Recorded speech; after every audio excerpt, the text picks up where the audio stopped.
Who won here? Who won? Well, I think in a way both sides won and both sides had to give a bit, right? That's what happens in negotiations. But overall, Facebook got a lot of what it wanted at the last minute. It didn't want to be forced to do thousands of deals with anybody who thought they were publishers. So they can sort of decide who they think is a publisher or not and do deals with those they choose to. They didn't like the arbitration mechanism, so there's been a mediation things put in between, which they seem to be happy with. And they believe that the wording has been changed to give more weight to the value that they believe Facebook brings to publishers and not the other way around. So in a way, Facebook got a lot of the concessions they wanted at the last minute. Yeah. Facebook was complaining that they thought the definition of news was too broad in the legislation, but that doesn't seem to have changed. So it seemed like a bit of a red herring from Facebook in trying to justify its pulling down of news feeds so arbitrarily. Yeah, it may have been somewhat of a red herring. I think Facebook, when they pulled everything down, they definitely got things caught in the net that they didn't intend to. It was pretty ham-fisted and a bit irresponsible, if you ask me. But that they seem to have corrected a lot of that.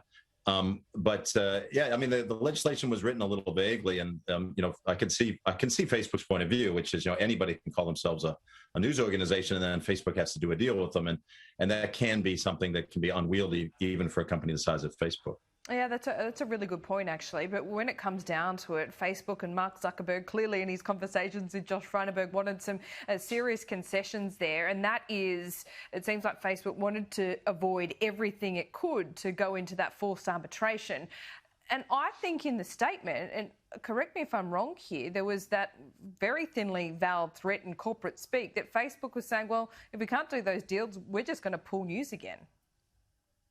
Yeah, I mean, I think there are some thinly veiled or real threats. I mean, they did pull news, didn't they? And so, Facebook has taken, in recent months, they've taken a harder line around the world. So it's not just here in Australia. They've become more aggressive in their tone.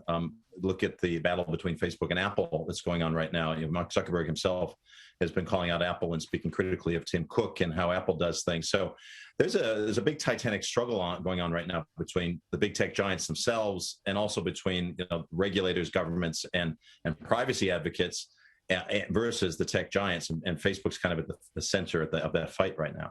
How will this change things, Stephen, Sheila? Everyone was looking, the whole world was looking at what the government was going to do here. It has made concessions, but even with those concessions, are other countries around the world going to be looked to be doing the same thing?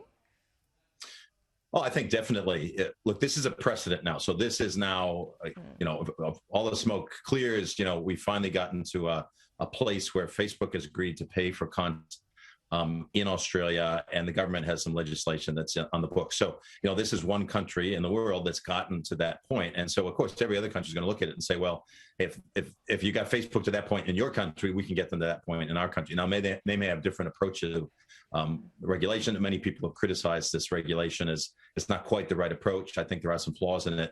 So there's some other approaches, but this is a new dawn in a sense that, hey, Australia got Facebook and Google to a point where most other countries haven't gotten close yet. Yeah, absolutely. Well, just finally, Stephen, Sheila, Facebook can afford it. I mean, it's a multi-billion-dollar company. It can afford to pay for news. Why the resistance? Would it fundamentally change the way the platform works?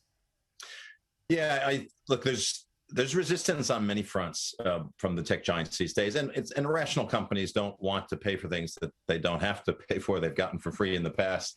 Companies just used to pollute willy-nilly and didn't want to have to pay for the pollution they caused, but now that has largely changed. And equally, they're fighting battles around things like data privacy and trying to resist being broken up by antitrust regulators. So there's just lots of things going on. And so, giving an inch anywhere almost in a way you can see seems like a concession and a sign of weakness. So you can see the tech giants really trying not even to give an inch on many of these negotiations. And I think that's what we saw here with this battle. Mark Zuckerberg was on the phone to Josh Frydenberg a number of times, I think 10 times in one day. Do you think he was a tough negotiator? In your dealings with Mark Zuckerberg, how do you think those conversations went? Oh, well, 10 times in one day. I mean, that's, I don't know. What changed between the phone calls, I don't know. But look, I'm sure Mark's a he's a polite person. He's he's well raised by his parents. I think he's got good manners. I've never been involved on the other side of a negotiation with Mark like this. And sure, tempers can flare. People can say different things, but I think he's pretty rational. But I think it's in a way it's good. It's good that he got involved. He does like to delegate things, but this was a big enough issue.